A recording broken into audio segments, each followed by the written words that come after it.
got Sky News contributor Kosha Gada is here with me. Kosha, let's start with the Australian left, and they're not coping well with the comprehensive defeat of their attempt to insert racial privilege into the Constitution. The meltdown has been widespread and frankly hilarious. Some of it has been hilarious. We've seen our cricketers needing counselling. We've had Guardian journos calling the whole country racist. And then we have the Project and Waleed Aly's remarks, which many are seeing as sneering and condescending. The biggest dividing line seems to have been education. So if you are in a seat that had high levels of tertiary education, a bachelor or postgrad, then you were at the very top end of the yes vote. And if you had the lowest levels of tertiary education, you were at the low end of the yes vote. And that's not to say people who are educated know what they're doing and people who don't have tertiary education don't. It's about the style of the message, I think. Oh yes, all those silly people who don't have higher education, who are obviously, I don't know, too stupid to understand the complexities of inserting racial privilege into the Constitution. What do you make of the fallout? I think it's been very instructive in more ways than one. For one, it's sort of showing where there actually is consensus on an issue in a country that's getting increasingly divided. It's kind of nice to see any issue where there's consensus, 60% of the population.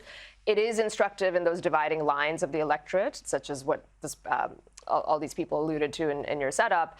Educated versus non-educated, working class or middle classes versus elites.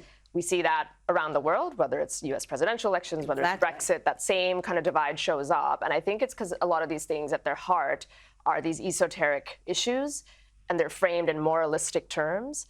And it's almost a luxury for people, sort of the laptop class or the Tesla class, as they're known as, to subscribe to those things, whereas people that are struggling with cost of living and everything just don't have time for these kinds of things, and they don't like being called, racist or bigoted, and I think that's what you saw come out. I think it's just, frankly, so simplistic to try to use the notion that, because they're more educated back this, it's because the proposal was complex and they understand the depth of the proposal. No, it has nothing to do with that. What it has to do with is the fact that we talked about that trend that we have seen in the UK, in the US, where the privilege, the most affluent seats are trending increasingly left, and this is very much a leftist pursuit.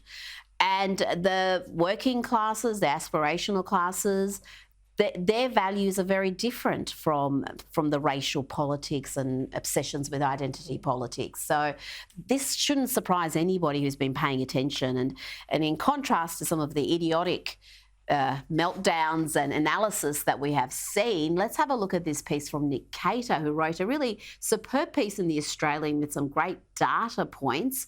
And this data I found particularly fascinating. He wrote the 5 seats with the largest proportion of Indigenous residents, they being Lingiari, Parkes, Leichhardt, Durack and Kennedy, they voted no by an average of 71%. The results in the 5 electorates with the smallest Indigenous populations, we're talking here about 0.2%, 0.3% seats like Goldstein, Chisholm, Bradfield, Kooyong and Higgins, well, they average 56% in favour. And that's what I was talking about there, the affluent upper classes who also do tend to be more educated. So that's where that university graduate stat comes in. They back this, but they are so removed from this issue. They have no Indigenous community amongst them.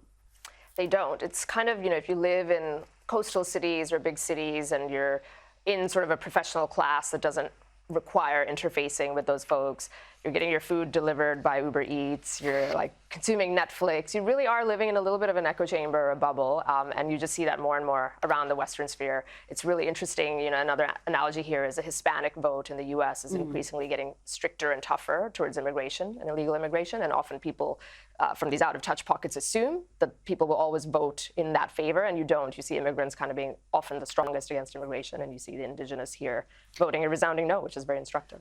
And also with the Hispanic community, a very conservative, culturally conservative community. So some of the excesses of the trans movement, some of the left's pet issues really are at odds with their values. Now, one of the reasons why the no vote had such a decisive, comprehensive win in every state and even the Northern Territory, only ACT voted yes, well, was the quality of the Indigenous leaders who advocated the no vote. Future PM Jacinta Price, you heard it here first, and Warren Mundine were stalwarts, and it was a tireless campaign, particularly from those two. It did take its toll. Warren Mundine has spoken about the ugly attacks against him and how it pushed him to the brink. And after the victory, Warren Mundine's patience for silly questions from journalists was, well and truly over. There's a lot of manipulation. What are you suggesting the AEC? You know what? People are committing suicides in these communities. People are being raped and beaten, and this is the questions you come up with? Where's about getting results? Getting people reducing suicide, and instead of this nonsense that you people carry on with.